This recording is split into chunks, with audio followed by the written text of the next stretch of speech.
Well, when I got into this sport of XPOGO, it was nobody else doing it, and really I thought that I was the kind of the first person to ever pick up a pogo stick and try tricks on it until I started finding, the small community online, and through that we started growing. But I think the thing that really got me interested in it was we were growing up in an era of like X Games and skateboarding, and everybody was doing that.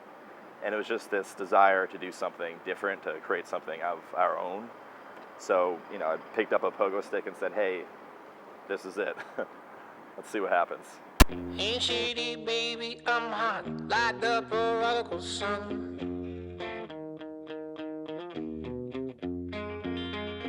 Pick up a little meeny, miny, mo, and flower, you're the chosen one. Well, your left hand's free, and your right hand grip, with another left hand, watch his right hand slip, Schwartz is gone.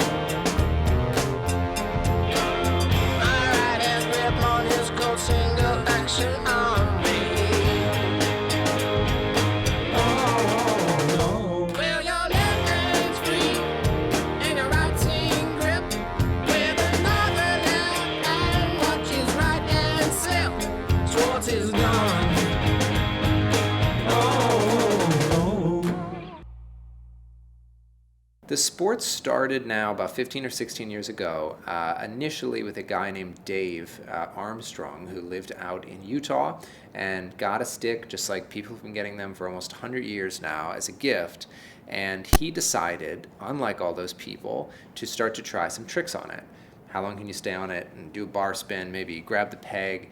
And at the same time, he didn't know and we didn't know, there was about 5 or 6 other people around the country who were taking these pogo sticks and trying tricks on them as well. In the beginning, when we started, the tricks that we were doing were difficult and impressive, but from an objective person's point of view, they may have been considered a bit lame. You're jumping a couple inches off the ground, you're doing some spins and stalls, and even though those things are still around today, what we call as tech, what happened was the technology of the sticks got better and better and better, which means people can go higher and higher and higher. And the athletes, every generation that came into it, just dominated the previous one in terms of how good they were. And so the 12 and 13-year-olds that enter the sport today are better than I ever was. And that's really cool to see. When I was a little kid, about 5th grade, my neighbors had a small pogo stick, and I used to jump on it all the time, and I could do no-handers and jump backwards on it. And I decided to go on YouTube and see if anyone else was doing pogo sticking to a different extent than just jumping on it. And what I found was a whole community of people doing extreme pogo sticking on these giant pogo sticks as tall as me, doing backflips and all these crazy flip tricks that I could never have imagined were happening. So the pogo sticks that we use now are, they're not the traditional steel spring ones that are kind of the stereotypical pogo stick. These ones are mostly air powered. So you just pump it up with a bike pump up to 70, 80 PSI, depending on how high you want to bounce. And then it just uses compressed air and launches you significantly higher than a steel spring could.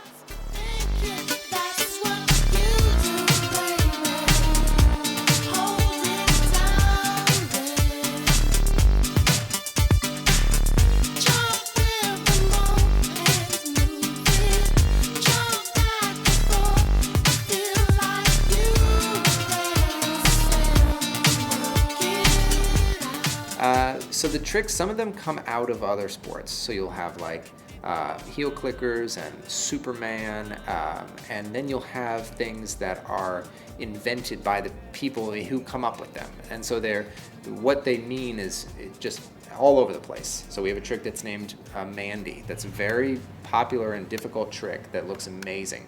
And that was just named after one of the athlete's girlfriends because he did it first, so he's allowed to do that. We have tricks that are more descriptive, like an under-the-leg bar spin or a backflip. A trick that I'm known for is the stick flip, where I take my stick and I do a full 360 with it while my body stays straight. And that's just an example of a lot of the technical tricks. We like to flip our stick around, flip it through our legs, over our head, do backflips, obviously, front flips, 360 front flips, 360 back flips. We incorporate a lot of flips from gymnastics into it. We incorporate a lot of motocross and BMX tricks into the tricks that we do in pogo sticking. And we also create a lot of tricks that only extreme pogo sticking could have, because obviously it's very different momentum. You're going straight up and down on this metal stick instead of moving forward like most extreme sports. So there's a lot of different tricks that you can do because of that.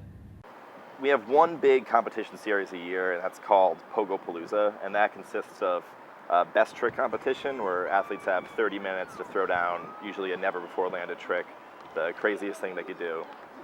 We have a high jump competition. We raise the bar every attempt, and whoever can get over the highest height wins. And we usually break a new world record there. We just broke 10 feet, which is still blowing my mind. And then finally we have a freestyle competition, which is sort of a jam and solo run based competition where you're judged on the tricks you do, their difficulty, the style, and your use of this pogo park elements that we build. Sort of like a skate park, but built for pogo sticking. Dropped a front flip by Henry. The competitions are a lot more laid back than I think you would think. We're all friends and we all jump around the same level, so every competition we go into it not knowing who's gonna win.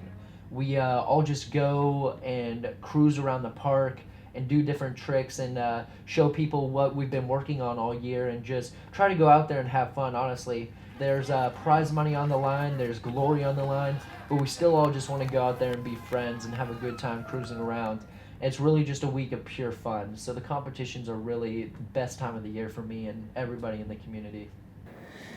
I think that everybody who does extreme sports is similar, at least in some way, in that they have a fearless attitude, a desire to push themselves in the world around them, and they get happy and motivated by overcoming challenges physically. The amazing thing about XPOGO is the community. Everybody in it is so nice and so caring, and all they want is for you to land tricks, for you to do things that are amazing. So the sport is very athlete driven. Everybody in the community drives the sport upward and upward. They're all completely crazy. In terms of athletes that are participating in the sport, we've taken it from just 5 people who are doing it to, I think, hundreds and thousands of people that do it today. The extreme pogo sticks have been sold tens of thousands of units all across the world. There's about 20 guys who it's either their full or part-time profession, which is amazing. And from a ratio standpoint of how many professional BMX riders there are to the amount of people that do it, we're close in that amount.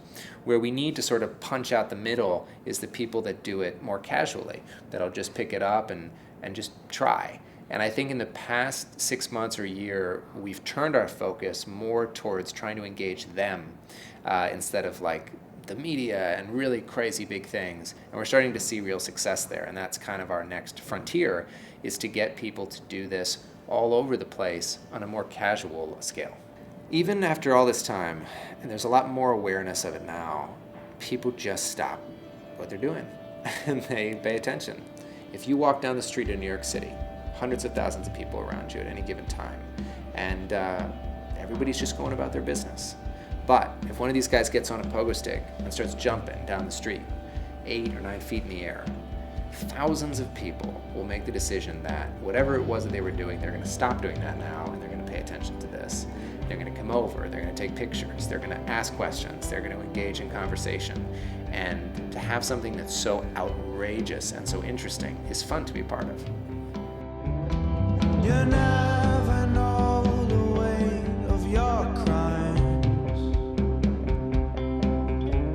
but when all the gates have closed and you're tired, you stand a while by the fire and it burns bright. Oh, I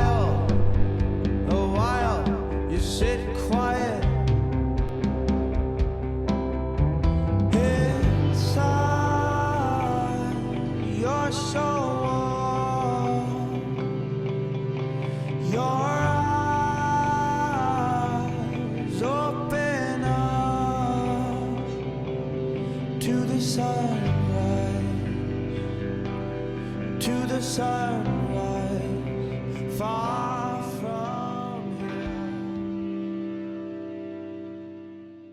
I'm the cool Nick. Nick Ryan's the,